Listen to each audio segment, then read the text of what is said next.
Hello, my name is Steve Bowler, and in this video we're going to be configuring IPv6 static routing between two end users located off of Loopback interfaces off of router 0 and router 1. So this is going to be our first IPv6 lab. A lot of people get scared of IPv6 simply because of the fact of the size of the IP address that is associated with IPv6 clients. But the matter of fact is that IPv6 really isn't that difficult to learn once you sit down and just dig deeper into the protocol.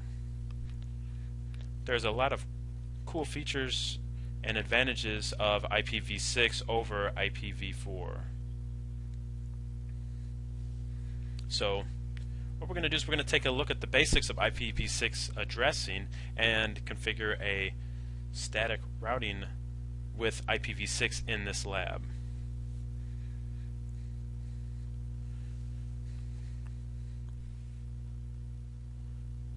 So there's a lot of advantages such as IPv6 auto configuration. So we can have a router advertise a route to hosts automatically, and I have a lab that shows you how to do that.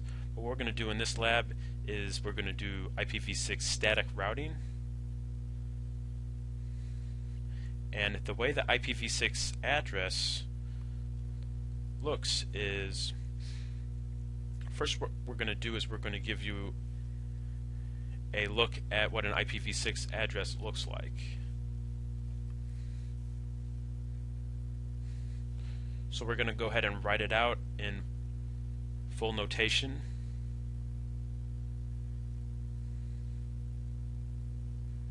And that is pretty much it. It's 128-bit, and each of these zeros, all of these digits, so this is basically hexadecimal. So as we can see, there is a lot. As we can see, I even missed some spaces. Again, 2 bytes per space, consisting of 8 bytes total. And the cool thing about IPv6 is that your IP addresses can be simplified or compressed by what is called leading zero notation. So before, we had that huge address, looked very overwhelming. But what we're going to find out is a lot of IPv6 addresses don't look that big at all. Again, if we look at the full IPv6 address looks like before we simplify it, it can look very intimidating.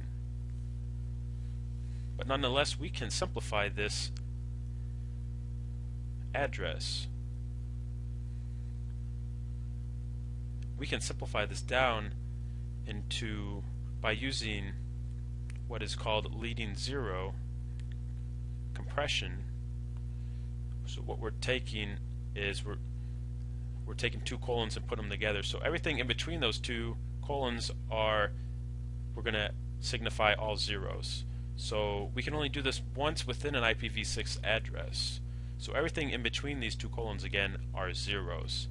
So we can make that big address up top look exactly like a lot more simpler with this address below. We can also take away these zeros in front of the 1 to further compress the IPv6 address. So that's a simplified version of the above.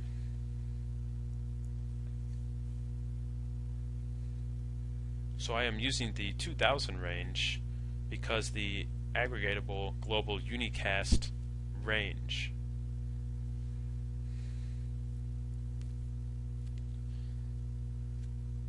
Actually, this is the range right here, the /3.